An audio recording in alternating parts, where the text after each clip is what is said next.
లాగా రేపు బయటకు వస్తారు. మాకు ఆ ధైర్యం ఉంది కనుక, తప్పు చేయలేదు కనుక విచారణకు వెళ్తాం. మేము న్యాయస్థానాలకు సహకరిస్తాం, అధికారులకు కూడా సహకరిస్తాం. మాకు అధికారుల మీద గాని న్యాయస్థానం మీద గాని మాకు విశ్వాసం ఉంది. కేవలం రేవంత్ రెడ్డి మీద మాకు విశ్వాసం లేదు.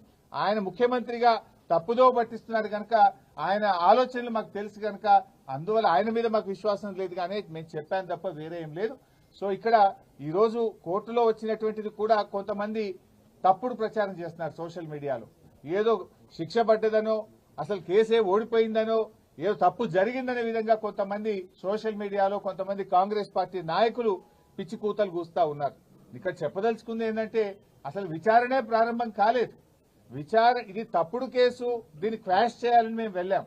ఇక న్యాయస్థానం విచారణ జరగాలి అని అన్నదే తప్ప ఇక్కడ తప్పు జరిగిందనో, అవినీతి జరిగిందనో, శిక్ష వేసిందో అనే ప్రశ్నే లేదు ఇక్కడ. కానీ కొంతమంది ఏంటంటే ఏదో తప్పుడుగా సోషల్ మీడియాలో ప్రచారం చేస్తూ ఒక గోబల్స్ ను, ఒక తప్పుడు వార్తల్ని ప్రచారం చేసే ప్రయత్నం చేస్తున్నారు. అటువంటి వాళ్ళు అది మానుకుంటే మంచిదని కూడా మేము వారికి హితవు పలుకుతా ఉన్నాం. సో ఈ రోజు తప్పకుండా మేము సంపూర్ణమైన విశ్వాసంతో ఉన్నాం. ఇది ఒక తుఫైల్ కేసు. మా ఆర్ఎస్ ప్రవీణ్ చెప్పినట్టు ఇది 100% తుఫైల్ కేసు. ఫైనల్ గా ఇందులో ఎలాంటిది కూడా బయటకు వచ్చేది లేదు. అసలు ఒక రూపాయి రాష్ట్ర ప్రభుత్వ ఖజానా నుంచే పోయింది లేదు. రాష్ట్రానికి ఆదాయం వచ్చింది తప్ప రాష్ట్రానికి జరిగిన నష్టమేం లేదు. రాష్ట్ర ప్రయోజనాల కోసం చేసిన తప్ప కేటీఆర్ గారు స్వంతగా తన కోసం చేసినటువంటిది కాదు. అందువల్ల ఆయన మాకు ఆ విశ్వాసం ఉంది కనుక 9వ తేదీ ఆయన ఏసీబీ విచారణకు వెళ్లాగా రేపు బయటకు వస్తారు. మాకు ఆ ధైర్యం ఉంది కనుక, తప్పు చేయలేదు కనుక విచారణకు వెళ్తాం.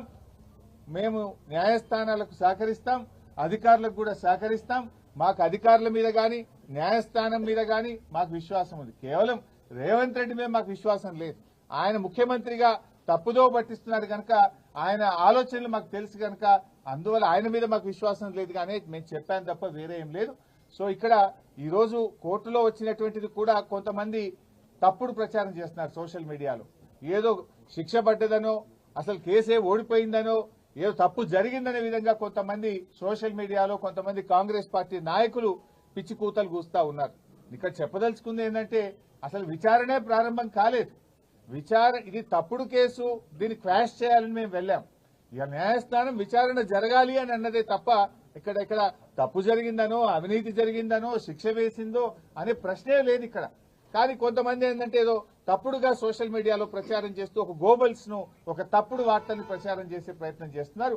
అటువంటి వాళ్ళు అది మానుకుంటే మంచిదని కూడా మేము వారికి హితవు పలుకుతా ఉన్నాం.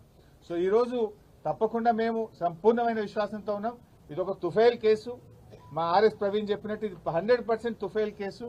ఫైనల్ గా ఇందులో ఎలాంటిది కూడా బయటకు వచ్చేది లేదు. అసలు ఒక రూపాయి రాష్ట్ర ప్రభుత్వ ఖజానా నుంచే పోయింది లేదు. రాష్ట్రానికి ఆదాయం వచ్చింది తప్ప రాష్ట్రానికి జరిగిన నష్టమేం లేదు. రాష్ట్ర ప్రయోజనాల కోసం చేసిన తప్ప కేటీఆర్ గారు స్వంతగా తన కోసం చేసినటువంటిది కాదు.